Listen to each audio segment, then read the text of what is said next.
क्या हुआ है जी? कैसे ढोरी का रील बनाते हैं सैया। सैया ढोरी का रील बनाते हैं। अच्छा से गाओ, थोड़ा गा के बताओ तो।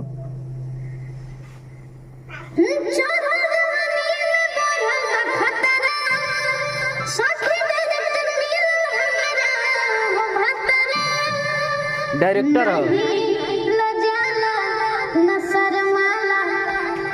एक जन के डायरेक्टर भाता बड़े। अच्छा, वीडियो शूट करेला। हाँ, तो वही कहा तरी नहीं लजाला अरे कि ना शर्माला कि धक धक करे हमर दिल रे।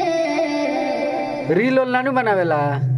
हाँ, रील बनाएला। मिनी ब्लॉग शूट करेला? हाँ, मिनी ब्लॉग, छोटा छोटा ब्लॉग बना के डालता है। अच्छा तो फिर से तनी भाव में गाओ ना, एकरा के भाव में गाओ तनी अच्छा लगो। भाव में सुनाओ तो।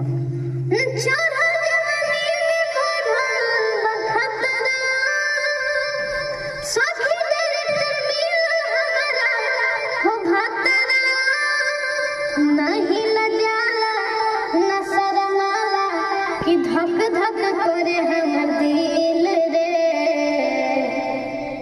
करे लयती मरबा मोती देवे लयसन फील रे कि सैया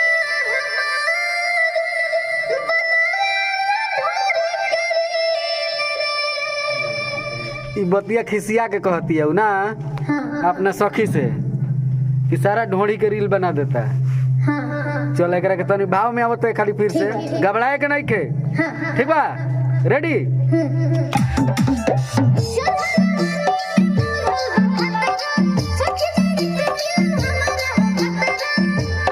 क्या बात है?